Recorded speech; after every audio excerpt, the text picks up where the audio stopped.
c'est-à-dire serré, et le maxima principal vont diminuer en intensité. Après, on a vu comment déterminer les maxima principaux. Et ceci, on les détermine en se basant sur le fait qu'un maximum d'intensité correspond à une frange brillante et à un éclairement maximal. Donc, quand on a une frange brillante, ça veut dire qu'on a un ordre d'interférence qui est entier. Donc, on a posé la condition que l'ordre d'interférence est entier, donc égal à K, et ceci, d'après les résultats précédents, est égal à la différence de marche sur lambda 0. Il faut calculer cette différence de marche. Pour calculer cette différence, est-ce que vous voyez le pointeur? Est-ce que vous voyez le pointeur? J'attends une réponse. Non. OK. Maintenant, oui. Je pense maintenant que c'est… Oui. Non. Maintenant, vous voyez le pointeur.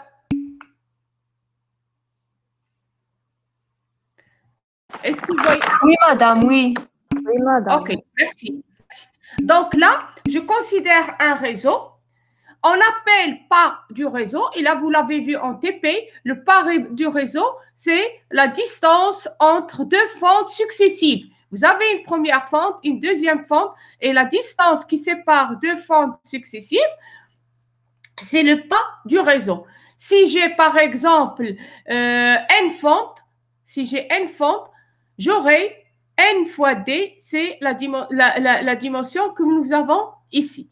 Donc, pour calculer le maximum, je considère deux fentes successives et je calcule la différence de marche. Par la suite, je cherche le maximum d'intensité, c'est-à-dire la frange brillante. Pour calculer la différence de marche, j'ai la distance entre les deux fentes, c'est d, donc c'est A, ici A, D.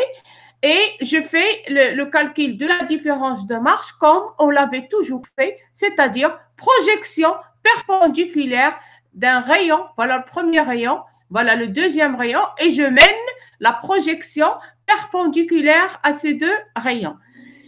L'utilité de la lentille convergente qui est ici, comme vous le savez, c'est uniquement pour faire converger les rayons qui vont interférer, et bien sûr, en ce point, on a le maximum d'intensité, c'est-à-dire le point P que vous avez ici, c'est le point ici.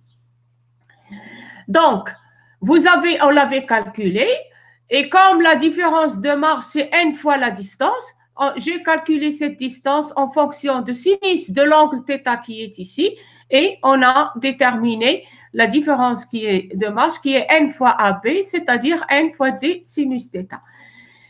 L'ordre d'interférence égale à K, donc j'aurai la différence de marche delta sur lambda 0 égale à d sinus θ sur lambda. Bien sûr, vous voyez la différence. Ici, j'avais lambda 0 et ici, j'ai lambda parce que j'ai n sur lambda est égal à lambda 0.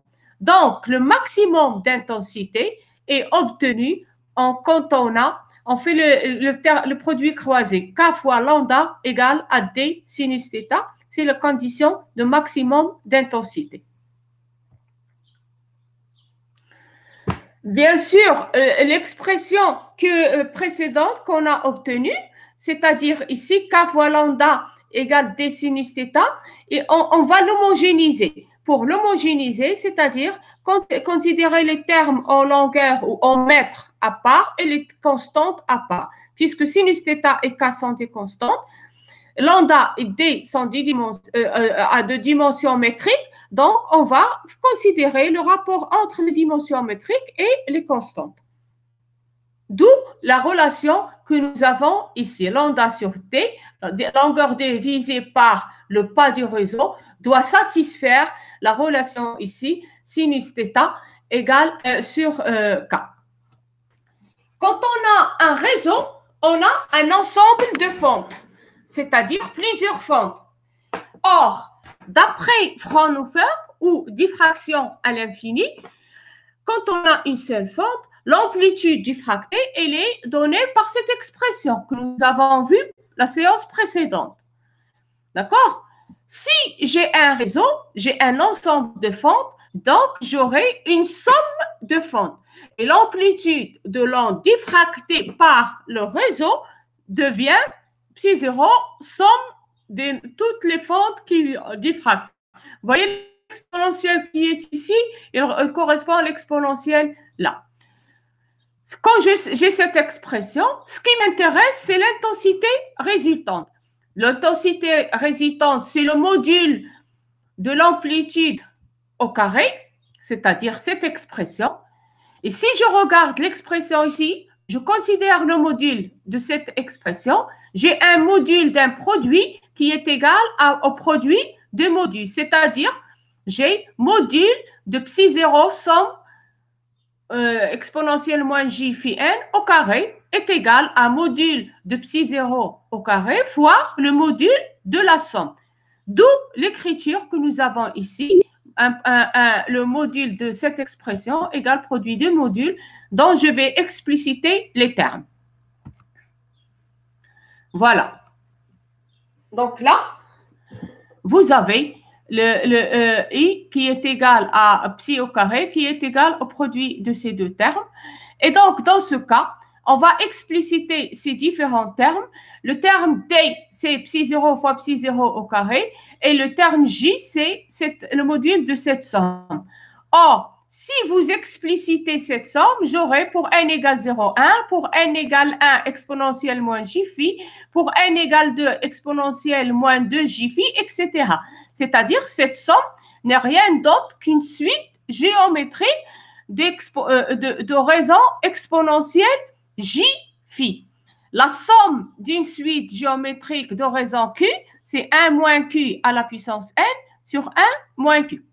D'accord? Et donc là, j'aurai 1 moins q à la puissance n sur 1 moins q, bien sûr, limite quand n tend vers l'infini. Pour développer ce module, ceci, vous avez 1 moins cosinus gn phi plus moins cosinus n phi plus j sinus n phi. Et donc là, je calcule le module. C'est un calcul simple. Il suffit de connaître les formules trigonométriques qui nous permet d'avoir sinus n phi sur 2 sur sinus n phi au carré. Et donc, l'intensité résultante serait D sinus n phi sur 2 sur sinus phi sur 2. Or, on avait calculé la différence de marche delta et on avait calculé, puisque phi est égal à 2pi sur lambda 0 fois delta, donc phi est égal à 2pi sur lambda d sinus θ qu'on peut remplacer ici. Donc là, je vous laisse quelques instants pour lire ce que… Je reviens sur le diapo précédent et après, je voulais vous laisser quelques instants pour bien l'assimiler et après, je vous laisse quelques instants pour assimiler ce diapo. Si vous avez des questions, vous les posez.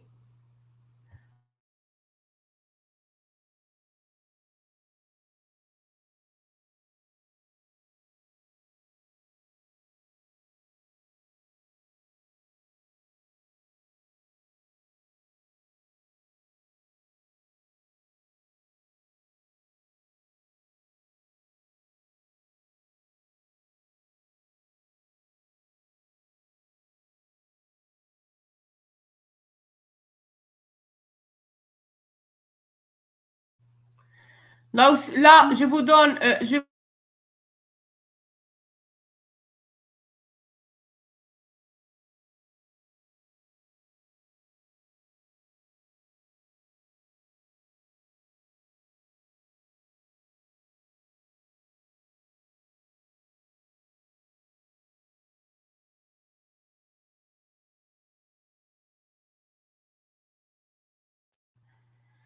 Là, oui, pour n tend vers l'infini, c'est-à-dire quand on a n réseaux qui sont infinis. Un réseau qui contient n fentes, mais n très grand. vous avez ici un calcul d'un module. Pour faire ce calcul, il suffit de remplacer cosinus exponentiel j phi n, c'est-à-dire moins j phi n qui devient cosinus n phi moins j sinus n phi. Donc, on aura à calculer 1 moins cosinus n phi au carré plus sinus n phi au carré et que vous développez le calcul. Donc, quelques minutes pour essayer de développer cette relation avant de passer à la suite. Je vous laisse quelques minutes.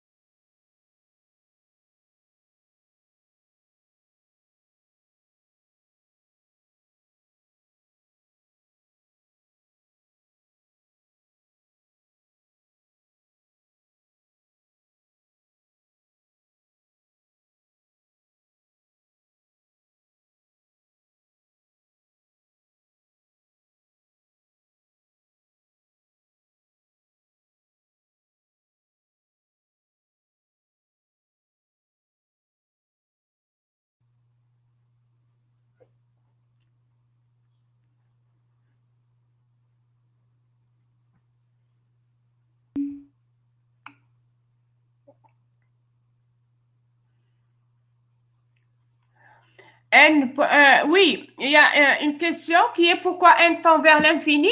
Parce que quand vous avez une suite géométrique, on considère toujours la limite n infinie. C'est-à-dire là, je considère un cas extrême où on a un réseau de n fentes. Bien sûr, c'est une exagération, mais là, c'est une supposition.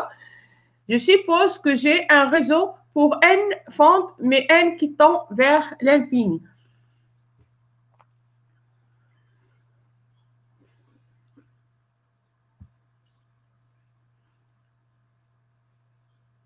Oui, quand on a déterminé la relation de maxima secondaire, cette condition pour un réseau doit satisfaire, cette relation de maxima secondaire doit satisfaire une condition qui est basée sur le fait que sinus θ est compris entre moins 1 et 1.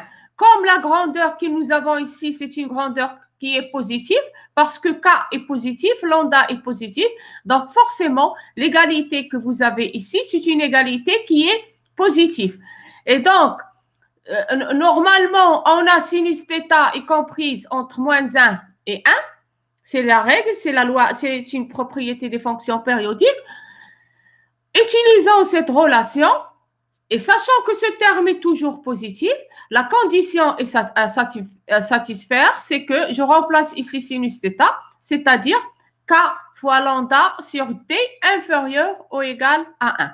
Et donc, j'aurai K lambda sur D inférieur ou égal à 1, soit que le K fois lambda qui est inférieur ou égal à D, ce qui signifie que le pas d'un réseau est toujours supérieur au nombre entier fois la longueur d'onde. Donc, c'est une grandeur qui est toujours supérieure à K fois un produit fois la longueur d'onde, un produit entier fois la longueur d'onde. Donc là, c'est une relation qu'il faut vérifier, par exemple, quand vous avez un réseau. La schématisation, je reprends ici, et là, en TP, normalement, vous avez visualisé ces franges, c'est-à-dire vous avez une frange centrale avec un maximum d'intensité entourée d'un certain nombre de franges brillantes et sombres, et plus on s'éloigne du centre, plus le nombre de franges diminue et il ne reste que les franges dans les directions perpendiculaires. Donc, d'autres définitions dans le cas du réseau, on a par exemple un certain nombre de définitions. Parmi ces définitions, la dispersion, le pouvoir séparateur, la résolution d'un réseau, etc. Et donc, pour la définition de la dispersion d'un réseau, c'est bien sûr le taux de variation de la position angulaire par rapport à la longueur d'onde diffractée. Donc, taux de variation de la position angulaire, donc ici, je considère une variation d'angle par rapport à la longueur d'onde, c'est-à-dire, variation angulaire, c'est Tθ, et et variation de longueur d'onde, c'était de lambda. Et toujours, pour calculer ce taux de variation, ce pouvoir de dispersion, on se base toujours sur la condition de maxima, c'est-à-dire la condition qui nous donne des franges brillantes. Et on fait varier les deux membres de cette relation, ce qui nous donne KD de lambda est égal à K cosinus θ dθ, c'est-à-dire cette relation. Et pour retrouver la définition variation angulaire sur variation de longueur d'onde, on trouve que dθ sur d lambda est égal à K sur d cosinus θ. Donc, la dispersion est donnée par la relation suivante.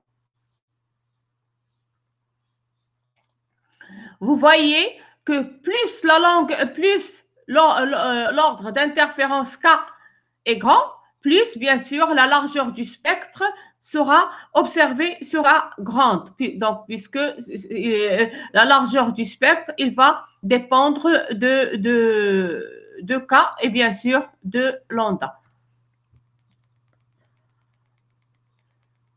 Donc, je vous laisse assimiler cette relation et si vous avez des questions, vous les posez.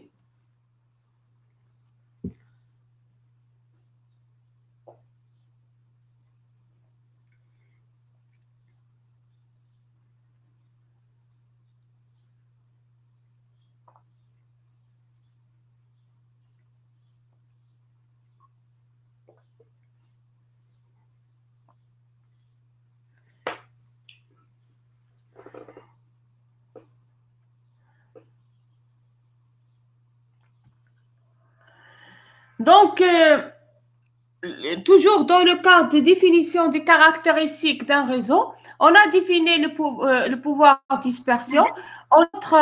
oui, vous avez des questions? Oui, madame, c'est Oui. le rayon incident n'a pas normal. On trouve la même relation. Oui, c'est une définition. Il n'y a pas de… Est-ce qu'il y a une hypothèse sur que le rayon, la nature des rayons ou la nature de propagation des rayons? On a pris ici des ondes aléatoires, c'est-à-dire quelconques. Il n'y a pas de… C'est-à-dire, tu veux dire que l'angle est égal à 0, c'est ça? Tu peux parler de l'angle égal à 0. L'angle incident, oui. Mais on n'a pas besoin. Est-ce que j'ai discuté ici de l'angle incident? L'angle que j'ai θ, c'est un angle qui se fait entre le rayon, entre deux rayons pour qui j'ai calculé la différence de marche. Indépendamment, est-ce qu'ils sont normaux ou pas normaux? Donc, la nature de rayon n'est pas, c'est-à-dire on n'en tient pas compte ici. D'accord? Donc, c'est quelconque. Les rayons et les ondes sont quelconques. Et l'angle θ, ce n'est pas l'angle d'incidence. C'est l'angle que font deux rayons qui vont se trouver diffractés en un point P.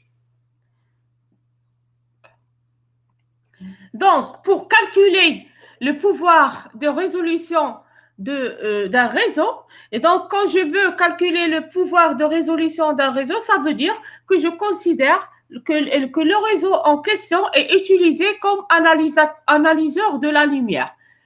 Et donc, il faut, si on cherche, si le réseau est considéré comme analyseur de la lumière, le fait de calculer le pouvoir de résolution, c'est-à-dire calculer, déterminer le nombre d'oreilles suffisamment observées ou bien la séparation. Quand je dis des raies suffisamment observées, c'est-à-dire qu'on peut les séparer. Par exemple, quand je prends un prisme, ce qu'on obtient par le prisme, on obtient le spectre de la lumière. Et donc, ce spectre de la lumière, chaque raie correspond à une couleur et donc donne un spectre. Donc, si je considère un réseau qui joue le rôle d'un prisme, le pouvoir de résolution, c'est comment est-ce que je peux faire apparaître nettement les différents raies observées. Et donc, pour calculer ce pouvoir de résolution, il y a une méthode qui est simple, qui consiste à prendre, par exemple, là, j'ai deux fentes, je considère deux rayons. Un rayon et un autre rayon qui est infiniment déplacé du premier. Donc là, vous voyez, le trait plein a une différence de marche. Le rayon en pointillé a une autre différence de marche. Et donc, si je considère le rayon en trait plein, j'obtiens une courbe qui est pleine, avec un maximum qui est ici. Le fait de déplacer ce rayon, et donc une autre raie, c'est comme si je considère une autre raie, j'obtiens un autre maximum. Pour chaque raie, j'ai un maximum.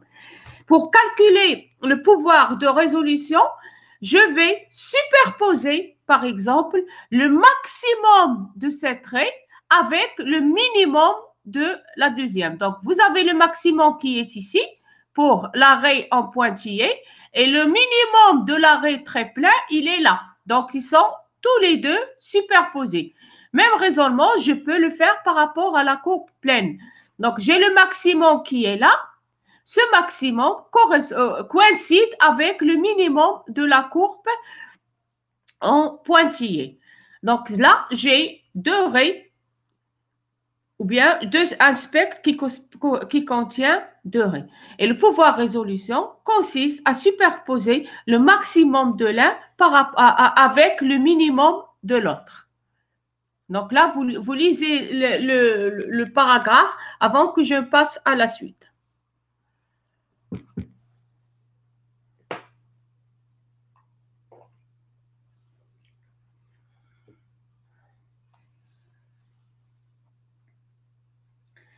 Analytiquement parlant, pour calculer ce pouvoir de résolution,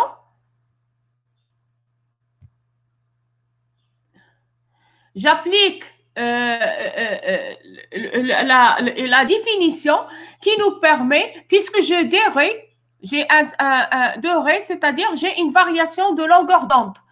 Je considère la relation qui nous permet d'avoir cette variation qui est donnée par l'expression suivante, delta de lambda sur lambda est égal à n K sur K fois 1 sur K n. Cette relation, on va la démontrer en utilisant le fait que le maximum d'une raie coïncide exactement avec le minimum d'une autre.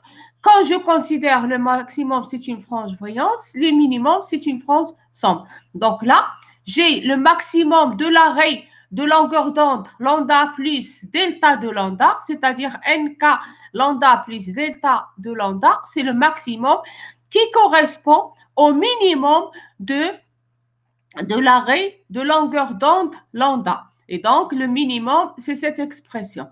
Donc, l'égalité, ici, c'est un maximum, ici, c'est un minimum.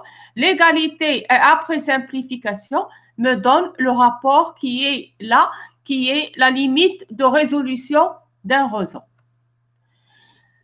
Si ce terme, c'est la limite de résolution, le pouvoir de résolution n'est rien d'autre que l'inverse. Et donc, vous voyez que le pouvoir de résolution tient compte du nombre de cas, qui est l'ordre d'interférence, et bien sûr, du nombre de fentes d'un réseau. Donc là aussi, je vous laisse lire ce petit résumé. Et là, je reviens sur l'expression qui nous a permis d'obtenir cette relation.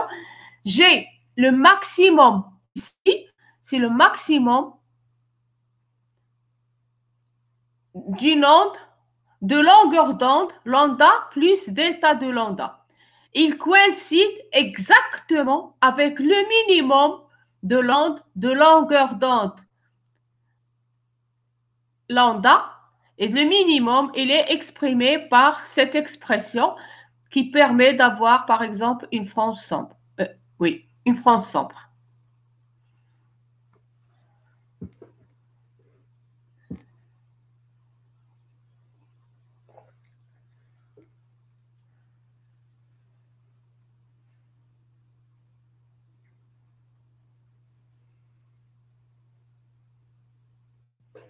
Madame, comment on a trouvé lambda plus delta lambda? Lambda plus delta lambda, c'est les... Attends, je reviens sur... On ne l'a pas trouvé. Je considère, par exemple, deux rays. Quand vous avez un spectre de rays, par exemple, je vais considérer le spectre de rays de la lumière. Vous avez, par exemple, le rouge, le vert, le violet, mais chaque couleur lui correspond une longueur d'onde. D'accord? Donc là, j'ai considéré deux rays. Une ray qui a une longueur d'onde, lambda plus delta de lambda, par exemple, la ray en pointillé, et la ray qui a pour longueur d'onde lambda. J'ai fait coincer ou superposer le minimum de la première avec le maximum de la deuxième. C'est pour ça que j'ai fait ce schéma, j'ai donné ce schéma, c'est uniquement pour montrer que j'ai considéré deux rays, une ray de longueur d'onde lambda plus delta de lambda et une autre ray de longueur d'onde lambda. Après, j'ai superposé le minimum avec le maximum.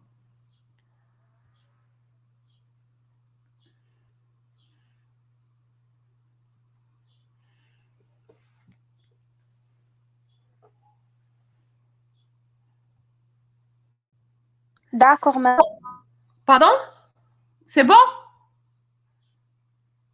Au fur et à mesure, vous pouvez poser les questions. Donc là, même sur des choses que j'avais déjà fait, vous pouvez poser les questions puisque c'est la dernière séance. Autre chose, avant de continuer, l'examen, vous aurez 1 heure pour le contrôle de écrit et 1 demi-heure pour les TP. Donc, ça sera un examen où on a TP et examen écrit, bien sûr. Donc, le dernier chapitre, c'est la polarisation de la lumière. Quand je dis polarisation, c'est-à-dire c'est une propriété vectorielle. C'est pour ça qu'on dit c'est une manifestation du caractère vectoriel. C'est pas une propriété physique de la lumière, c'est plus ou moins une propriété géométrique de la lumière. Donc, c'est une propriété qui est, c'est une manifestation vectorielle des ondes lumineuses. Et dans cette propriété, si je considère par exemple la lumière naturelle, c'est la lumière qui n'est pas polarisée. Pourquoi? Parce qu'on a une émission dans toutes les directions et sans qu'il y ait une direction privilégiée. Là, vous avez la lumière qui est dans le cas ici, vous avez une lumière qui est naturelle. Mais vous voyez que toutes les directions sont permises pour la propagation de la lumière. Et ça, c'est cette propriété de la lumière qui est non polarisée, qui est émise dans toutes les directions, qui permet d'expliquer un certain nombre de phénomènes. Si je considère cette lumière que je fais passer à travers, par exemple, ce qu'on appelle un filtre, un filtre, c'est-à-dire permet d'éliminer tous les caractères ou toutes les directions qui ne sont pas désirées. Donc, si je fais un filtre, je vais filtrer les lumières qui sont émises dans toutes les directions et je ne garde que les ondes qui sont émises dans des directions bien définies. Et là, c'est la lumière qu'on appelle la lumière polarisée. Cette propriété de la lumière est telle qu'elle est très utilisée dans l'industrie, par exemple, et en particulier dans la coloration de certaines lames minces ou cristallines, et dans l'élaboration de certains cristaux, etc.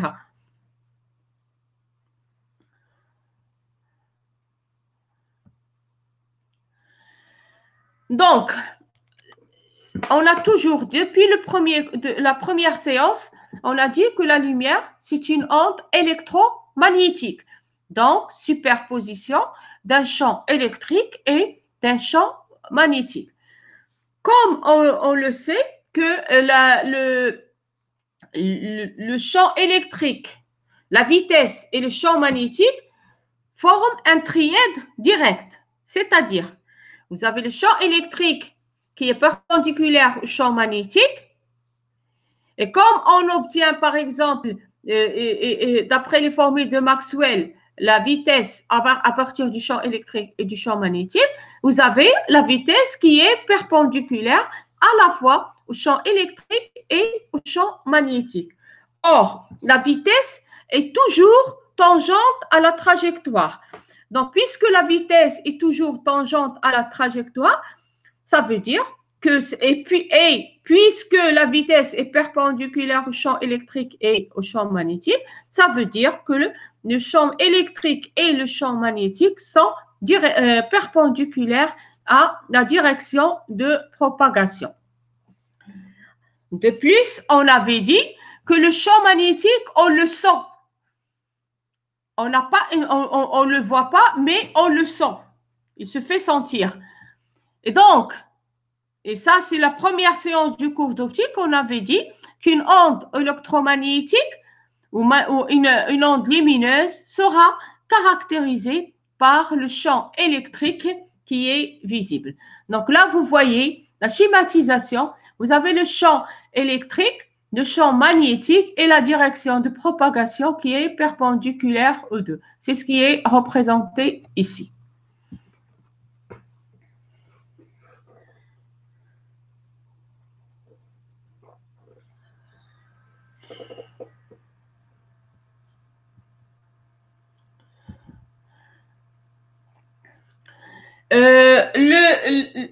L'onde lumineuse, elle est caractérisée par le champ électrique et bien sûr, d'après le cours d'électromagnétisme, et là je ne vous apprends pas quelque chose de nouveau, ce sont des relations que vous avez vues en électromagnétisme, notamment par exemple les relations de Maxwell. Vous savez, cette relation qui est une relation qui représente l'équation d'onde, c'est ici, c'est laplacien, la gradient au carré de E est égal à 1 sur C carré, variation par rapport à T au carré du champ électrique. Ici, si laplacien, le gradient au carré, c'est aussi laplacien. Donc, on a différents types d'ondes. On peut avoir des ondes planes, des ondes sphériques, etc. Et donc, la définition d'une onde plane, ce n'est rien d'autre qu'une onde qui est à tout instant invariante par rapport, c'est-à-dire n'importe quel instant T, cette onde reste invariante dans le plan perpendiculaire à une direction fixée. C'est-à-dire, par exemple, cette onde reste perpendiculaire à la direction de propagation. Donc, quand elle est constante, on dit que l'onde est plane. Et donc, le plan perpendiculaire à la direction de propagation s'appelle le plan d'onde.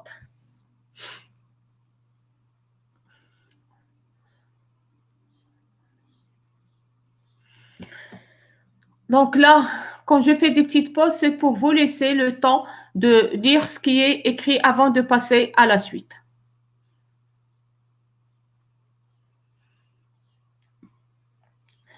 Donc, à partir de définition des ondes planes et de plans de propagation, on peut avoir différents types de polarisation de la lumière. Soit qu'on a une polarisation dans une direction, par exemple nord-sud, soit on a une polarisation dans la direction est-ouest.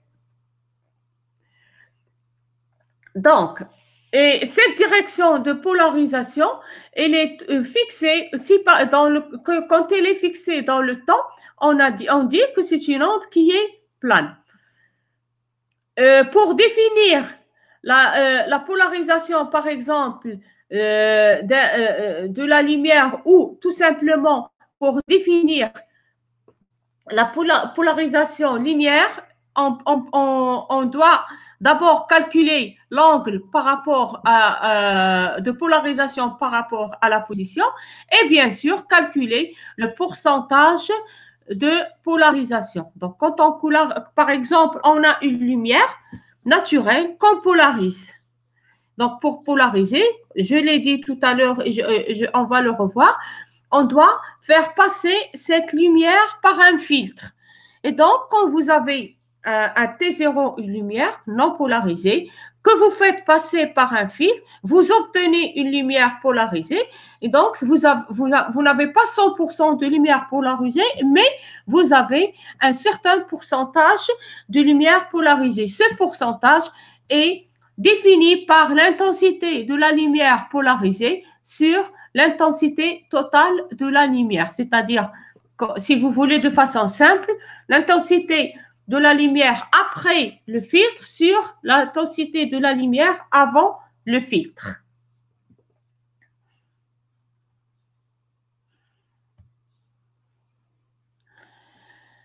Donc là, tout à l'heure, avant, on a vu la polarisation plane ou linéaire. On a un autre, quand vous avez linéaire, c'est toujours une dimension. C'est simple. Maintenant, j'ai une polarisation circulaire. Donc, c'est deux dimensions. Et dans la polarisation circulaire, vous voyez qu'ici, vous avez par exemple un cas simple où on a une polarisation circulaire. D'accord? Et on voit que cette polarisation est par rapport à une direction perpendiculaire bien particulière. C'est-à-dire, si je fais une observation de cette polarisation, donc là, ce que j'ai ici, ce que je représente ici, c'est par exemple ce schéma. J'ai une polarisation qui est circulaire et les ondes sont observées dans la direction perpendiculaire à cette direction de polarisation. Donc, vous voyez que le vecteur électrique tourne dans le plan perpendiculaire. C'est ce que vous avez là, c'est c'est le schéma elliptique.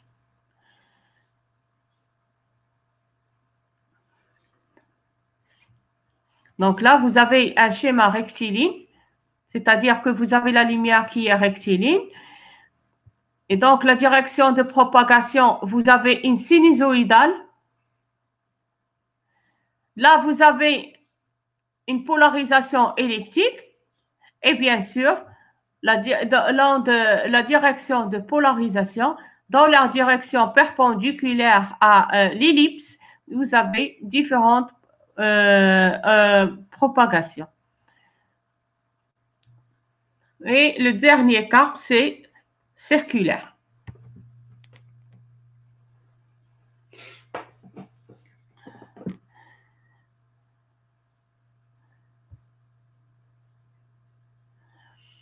Tout à l'heure, j'avais dit que la lumière naturelle n'est pas polarisée. Donc, vous avez un champ électrique qui est orienté de façon arbitraire, c'est-à-dire vous avez toutes les directions sont possibles. Mais quand vous avez ici un plan d'observation ou un détecteur, vous voyez qu'il y a des orientations aléatoires.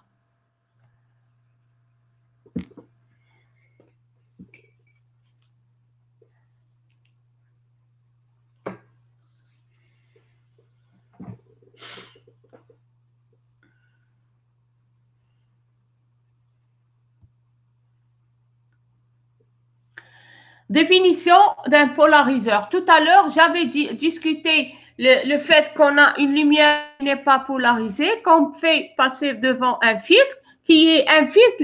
La façon la plus simple d'avoir un filtre, c'est par exemple de considérer une feuille en papier, mais qu'on a trempé dans l'huile. Et donc là, ça vous permet d'avoir un filtre.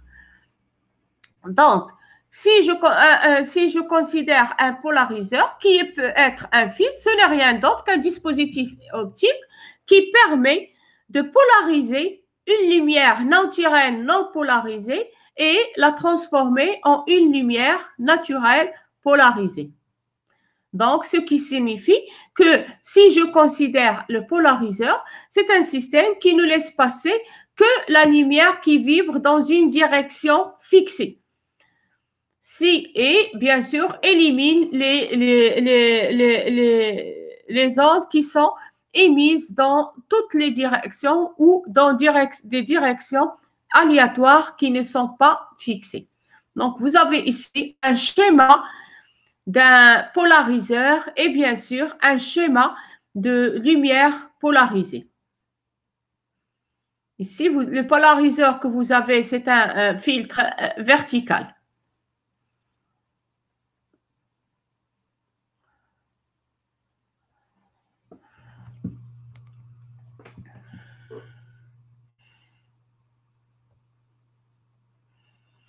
Donc, les domaines d'application de la polarisation, on a plusieurs domaines d'application. Par exemple, les lunettes polarisantes. Et là, les lunettes polarisantes, si vous vous rappelez, il y a certaines années, on avait introduit des écrans, des téléviseurs qui sont à 3 dimensions. Et donc là, pour regarder, c'est-à-dire pour voir le fait qu'il y a les images à 3 dimensions, on utilise des lumières qu'on appelle les lumières polarisantes. Donc, c'est qui permet de faire apparaître, bien sûr, les 3 directions et donc les 3 dimensions de l'image. Parmi les autres applications, les écrans à cristaux liquides. Vous avez aussi la photoélectricité, la projection de films en relief, c'est l'exemple que je viens de vous donner. Les films en relief qui sont projetés sur des TV à 3 dimensions. Une autre utilisation qui est géologique, c'est la séismologie, c'est-à-dire l'étude des séismes. Le séisme, c'est-à-dire le tremblement de terre ou le mouvement de la terre. Autre utilisation, l'étude des ondes, radiofréquences et micro-ondes, les lasers et télécommunications, les radars, etc. Donc, là, on a différents domaines d'application de la polarisation.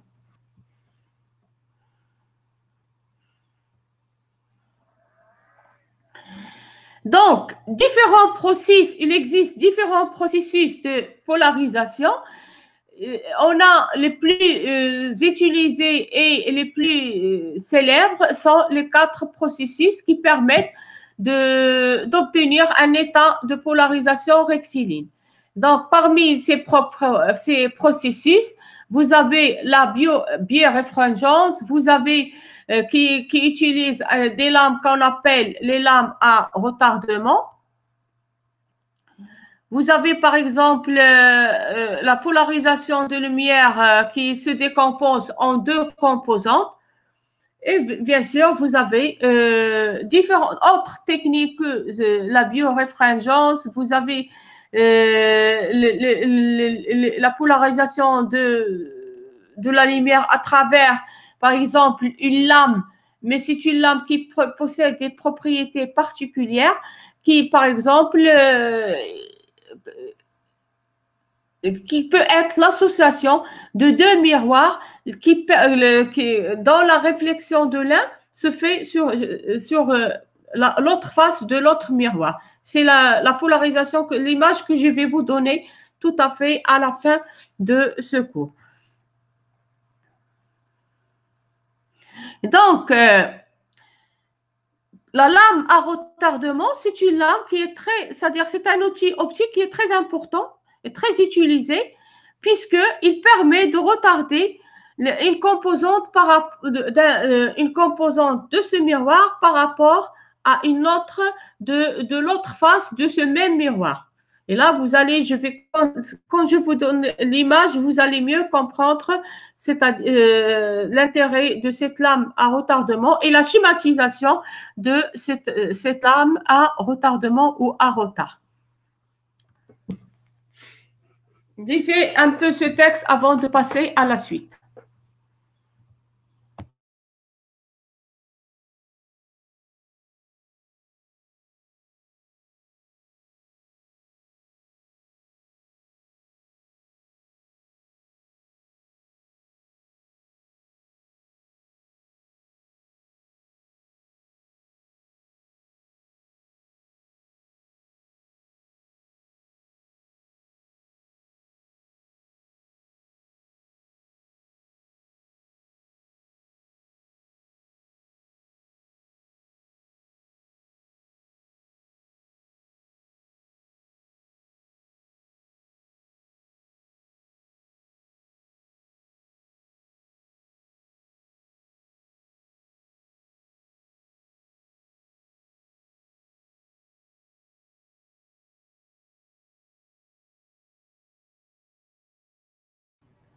Donc, après avoir vu les différents processus de polarisant, qui sont des processus, certains d'entre eux, vous les connaissez, pas tels que la réflexion, la diffusion.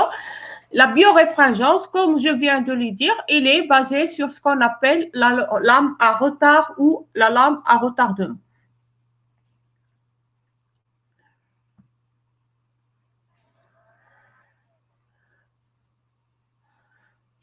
Donc, on a d'autres types de processus qui permettent d'avoir la polarisation. Je les ai cités auparavant. C'est les processus de diffusion, de réflexion et de bioréfringence. Là, c'est un slide que j'ai ajouté par la suite, mais qui permet de montrer comment le courant électrique, ou pardon, le champ électrique évolue quand on utilise le processus de polarisation et bien sûr la loi de Malus qui permet de trouver le champ électrique ou l'intensité du champ électrique de la lumière polarisée. Ce n'est pas le même théorème de Malus que ce que nous avons vu que vous avez vu quand vous avez étudié le chemin optique.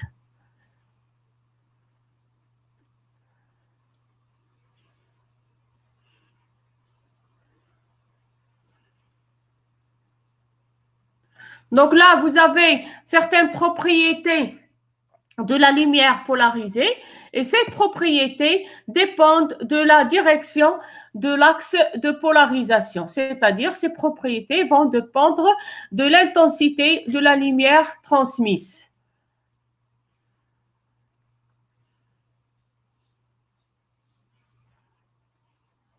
Donc là, vous avez ici, quand vous avez une onde incidente qui n'est pas polarisée, donc pour avoir la polarisation, on doit effectuer la moyenne des intensités.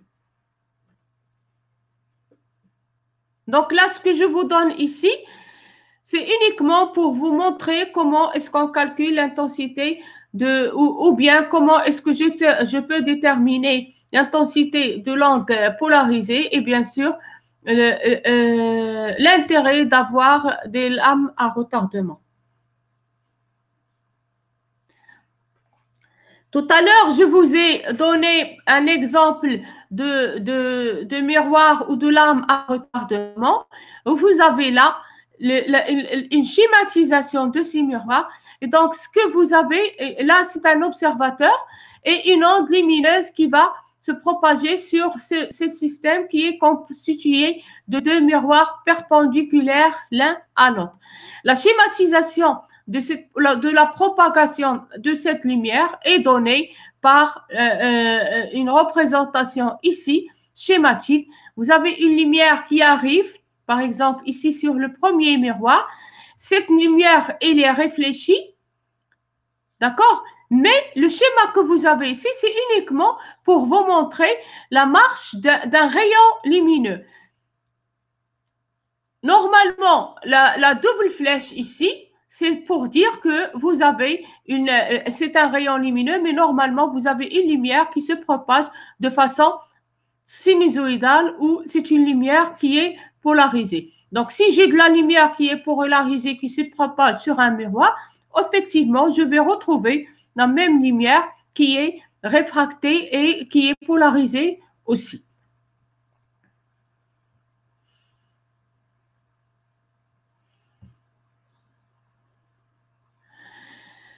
Le fonctionnement d'un polaroïde, c'est un fonctionnement d'un filtre, puisque vous avez ici une lumière qui n'est pas polarisée, qui va traverser un filtre et on obtient une lumière qui est polarisée rectilinément. Donc, le polaroïde, c'est un filtre qui laisse passer que les ondes ou la lumière qui est orientée dans une direction fixe, bien déterminée, et bien sûr qui élimine ou bloque la lumière qui ne passe pas dans une direction bien déterminée.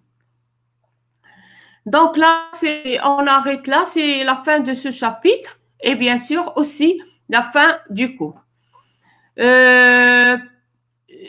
normalement, hier soir, j'ai déposé le polycopier détaillé et les projections. Est-ce que vous les avez vues?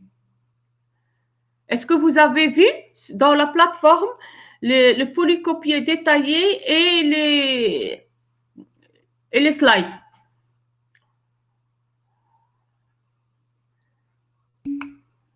Oui, ok. Donc, si vous avez des questions, on a encore le temps pour répondre aux questions. Si vous avez des questions, vous les...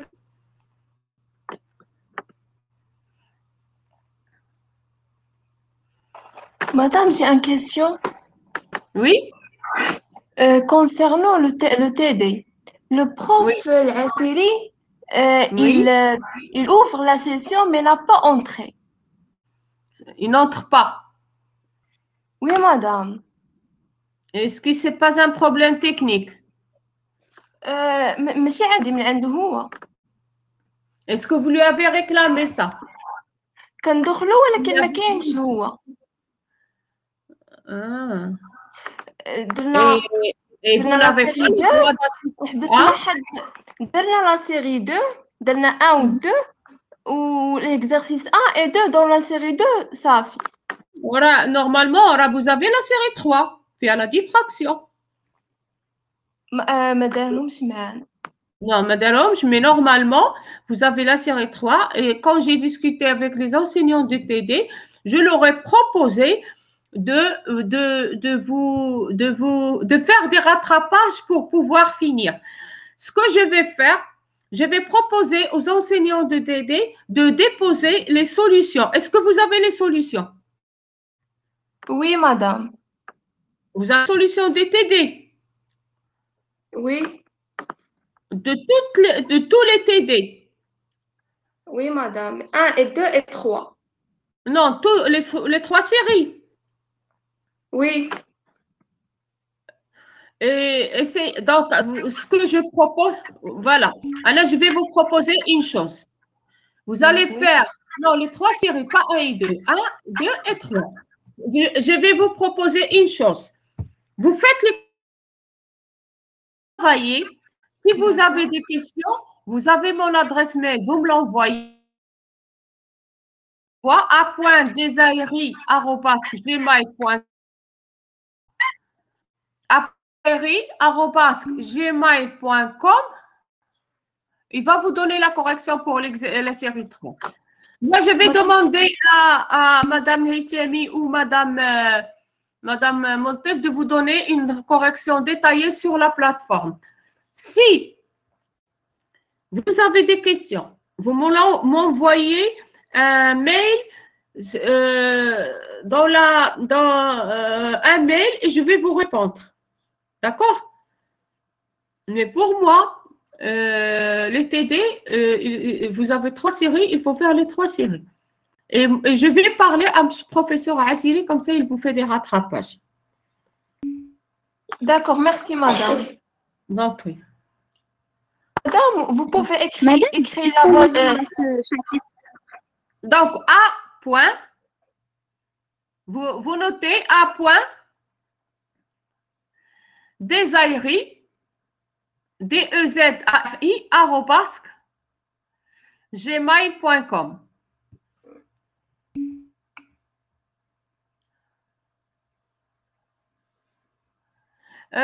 Quelqu'un qui a posé une question sur le nombre d'exercices à l'examen, je ne peux pas vous répondre parce que je n'ai pas encore réfléchi à l'examen.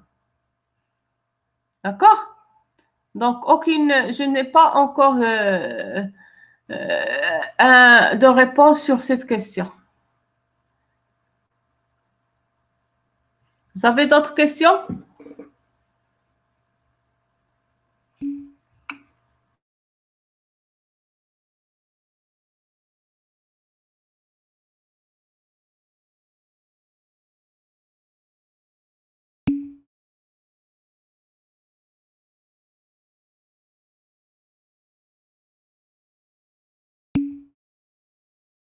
Il y aura question de cours. Oui, il y aura des questions de cours à l'examen, pas à l'examen.